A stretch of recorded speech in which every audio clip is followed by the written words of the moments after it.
ఒక సినిమా మనల్ని ఎంటర్టైన్ చేయడం మాత్రమే కాదు, మన చుట్టూ ఉన్న మనుషుల్ని, మన బంధాలని కూడా గుర్తు చేస్తే ఆ సినిమా మనసులో కొంచెం ఎక్కువ కాలం ఉంటుంది.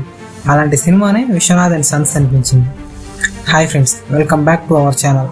ఈరోజు మనం మాట్లాడుకోబోయేది విశ్వనాథ్ అండ్ సన్స్ సినిమా గురించి. ముందుగా కథ విషయానికి వస్తే, ఈ సినిమా ప్రధానంగా కుటుంబ బంధాలు, మనుషుల మధ్య అండ్ ఎమోషన్స్ చుట్టూ తిరుగుతుంది.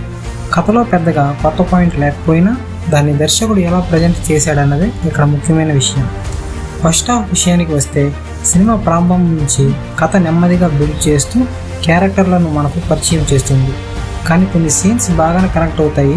ముఖ్యంగా ఫ్యామిలీ ఎమోషన్స్ ఉన్న సీన్స్లో మంచి ఫీల్ వస్తుంది. అయితే కొన్ని చోట్ల స్క్రీన్ ప్లే కాస్త స్లోగా అనిపిస్తుంది. ముఖ్యంగా కథ ముందుకు వెళ్ళడానికి ఎక్కువ సమయం తీసుకున్నట్టు అనిపించే సన్నివేశాలు ఉన్నాయి. ఇక సెకండ్ హాఫ్లో ఇక్కడే సినిమా అసలు ఎమోషనల్ కంటెంట్ను తీసుకువస్తుంది. క్యారెక్టర్ల మధ్య వచ్చే కాన్ఫ్లిక్ట్స్, వాళ్ళ నిర్ణయాలు, వాటి వల్ల వచ్చే పరిణామాలు సినిమాకు కొంత బలం ఇచ్చాయి. కానీ కొన్ని సన్నివేశాలు మనం ఇంతకుముందు చూసినట్టే అనిపించడం ఈ సినిమాకు మైనస్. పెర్ఫార్మెన్స్ విషయానికి వస్తే, సూర్య అండ్ మమత తమ పాత్రలకు న్యాయం చేశారు. ముఖ్యంగా ఎమోషనల్ సీన్స్లో నటన బాగుంది. ఓవర్గా కాకుండా నేచురల్ పెర్ఫార్మెన్స్ ఇచ్చారు.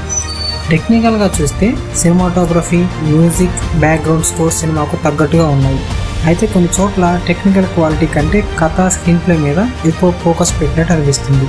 ఇక సినిమాకు ప్లస్ పాయింట్స్ ఏంటంటే, మొదటిది ఫ్యామిలీ ఎమోషన్స్, రెండోది నటీనటుల పెర్ఫార్మెన్స్, మూడోది కొన్ని మంచి ఎమోషనల్ సీన్స్.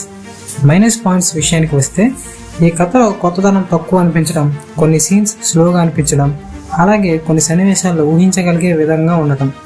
మొత్తంగా చూసుకుంటే విశ్వనాథ్ అండ్ సన్స్ అనేది కొత్తగా ఏదైనా చూపించాలి అని వెళ్ళే వాళ్ళకంటే ఫ్యామిలీ ఎమోషన్స్, రిలేషన్స్తో కూడిన సినిమాలను ఇష్టపడే వాళ్లకు ఎక్కువగా కనెక్ట్ అయ్యే సినిమా. నా అభిప్రాయం ప్రకారం ఈ సినిమాకు 3/5 రేటింగ్ ఇవ్వచ్చు. మీరు సినిమా చూసారా? మీకు ఎలా అనిపించింది? కామెంట్లో మీ ఒపీనియన్ చెప్పండి. ఇలాంటి latest Telugu cinema reviews and trailers breakdowns కోసం మన ఛానల్ని సబ్స్క్రైబ్ చేసుకోండి. మరో ఇంట్రెస్టింగ్ మూవీతో మళ్ళీ కలుద్దాం. అంతవరకు సెలవు. Keep watching.